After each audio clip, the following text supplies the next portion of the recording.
You think he truly does want to fight? Do you think he really does want to be a 155-pound champion? You just said we're going to find out that answer in this fight. Does he really want that anymore? The thing with when I think about Conor and I think about his approach to this fight or fighting in general, the man doesn't have to fight. You know, he's got money. He doesn't have to work again a day in his life. So he's doing this not because he has to. He's doing this because he wants to, and that just shows me that he's motivated. You know, that he's not going out there to lose or to collect a check.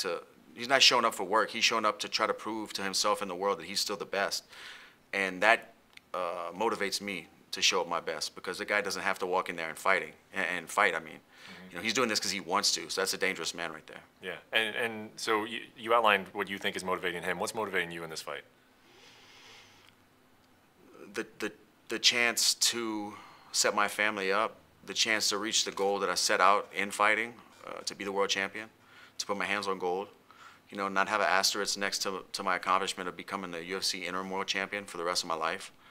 I want to fulfill my dream and raise up the undisputed world title and put that on the shelf next to that interim belt. And then I've pretty much done it all in the sport of mixed martial arts if I can accomplish that. And what a great route to take, coming back, circling around, beating this guy again twice, and then climbing my way back to the title fight after setbacks. You know, I've done one of the hardest things there is to do in fighting, and that's pick myself up off the canvas multiple times, and you know, I take pride in that. It's kind of crazy when you were outlining sort of the story and the dynamic between you two. Is it kind of wild to you that you were his stepping stone into proving that he could be like an elite guy? Like, I would say that win over you proved that Conor McGregor is not just a talker, he's a guy who can fight in the top 5. And I would say that this fight, you could erase him from that. You could say, this guy is no longer top 5 material. Like, have you thought about that? And there's something poetic to that.